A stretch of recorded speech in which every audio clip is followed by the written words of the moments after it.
రాష్ట్రాల్లో ఎండల తీవ్రత రోజు రోజుకు పెరుగుతోంది. పలు ఉత్తరాది రాష్ట్రాలతో పాటు ఈ రెండు రాష్ట్రాలకు కూడా భారత వాతావరణ శాఖ హెచ్చరికలు జారీ చేసింది. రాష్ట్రంలో ఇప్పటికే పలు ప్రాంతాల్లో ఉష్ణోగ్రతలు 40 డిగ్రీల వరకు చేరుకున్నాయి. అయితే ముఖ్యంగా భద్రాచలం, మహబూబానగర్ ప్రాంతాల్లో అయితే 40 డిగ్రీల వరకు అయితే ఉష్ణోగ్రతలు నమోదయ్యాయి. రాబోయే 3 రోజుల పాటు అధిక ఉష్ణోగ్రతలు కొనసాగే అవకాశం ఉందని వాతావరణ శాఖ హెచ్చరించింది.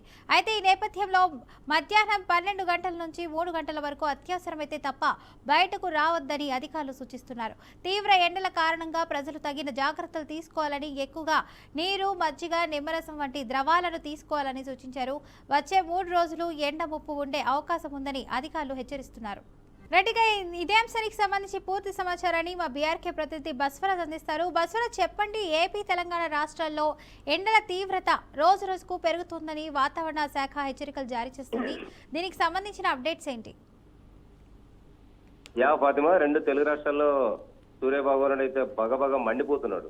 అసలు వేసవి ఆరంభంలోనే ఈ స్థాయిలో ఎండలు కొట్టడము చాలా విచిత్రంగా, ఇది ఎంతో మంది జనాలకి జీవన విధానానికి అస్తవ్యస్తమైన పరిస్థితులు. సుమారు 38 డిగ్రీస్ ఇప్పుడే ఉంది. అంటే మళ్ళీ ఏప్రిల్, మేలో ఏమాత్రం ఉంటాయి, మరి అప్పుడు బయటకు వచ్చే పరిస్థితి ఉంటుందా లేదా? గతంలో చూసాం మనం 46, 47 డిగ్రీల దాకా వచ్చింది. ఈసారి మరి 1-2 డిగ్రీలు ఏదైతే ఉష్ణోగ్రత పెరిగే అవకాశాలు ఉన్నట్లు చెప్తా ఉన్నారు. అయితే ప్రధానంగా ఈ ఎండల కారణంగా అంటే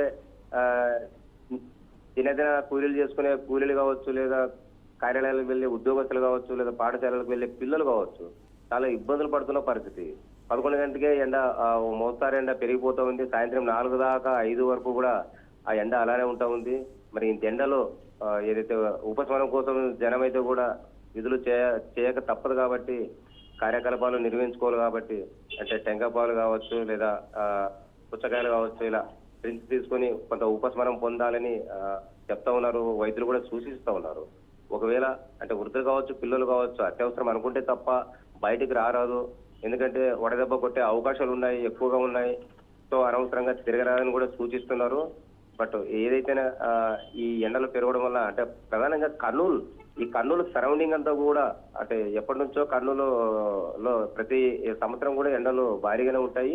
ఈసారి కూడా 1-2 డిగ్రీలు పెరిగే అవకాశం ఉందంటున్నారు. కాబట్టి ఈ సరౌండింగ్ అంతా నాపరాయి, ఈ క్వారీలు కావచ్చు, లేదా ఈ కొండలు కావచ్చు, లేదా భూమిలో ఈ నాపరాతి ఒక ఖనిజ సంపద ఉండడం వల్ల భూమి తొందర వేడెక్కి భూమి నుండి కూడా ఉష్ణం మరి పైకి వస్తా ఉంది.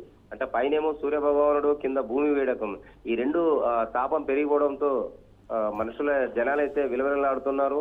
ఇళ్లలో ఉండి కూడా ఉక్కపోత పోస్తున్న పరిస్థితులు. సో ఫ్యాన్ వేసుకున్నా, ఏసీ వేసుకున్నా ఈ ఎండ దెబ్బకి అవి కూడా వేడెక్కుతున్న పరిస్థితులు కనిపిస్తా ఉన్నాయి. అంటే ఓవరాల్ గా వైద్యులు సూచిస్తున్న ప్రకారం అయితే కొంత జాగ్రత్తలు అయితే ఖచ్చితంగా పాటించాలి. అంటే నీడ తాకుండా ఉండాలి, అస్తమానం నీళ్లు తాగుతూ ఉండాలి, మజ్జిగ లాంటి పదార్థాలు తీసుకోవాలని. మరి ముందు ఎండలు ఎలా ఉంటాయి ఏంటి, మరి ఏ విధంగా ప్రభుత్వం ఏదైనా చర్యలు తీసుకొని ఉపశమనం కలిగిస్తారా, లేదా ఎవరికి వాళ్ళు పిల్లలు కావచ్చు, ముసలోళ్ళు కావచ్చు జాగ్రత్తలు పాటిస్తూ ఈ ఎండవేడి నుంచి కొంత అనవసరంగా బయటికి రాకుండా ఉండాలని సూచిస్తున్నట్లు వైద్యులు అయితే సూచిస్తున్నారు. Fatima, right, thank you Baswaraj for the update.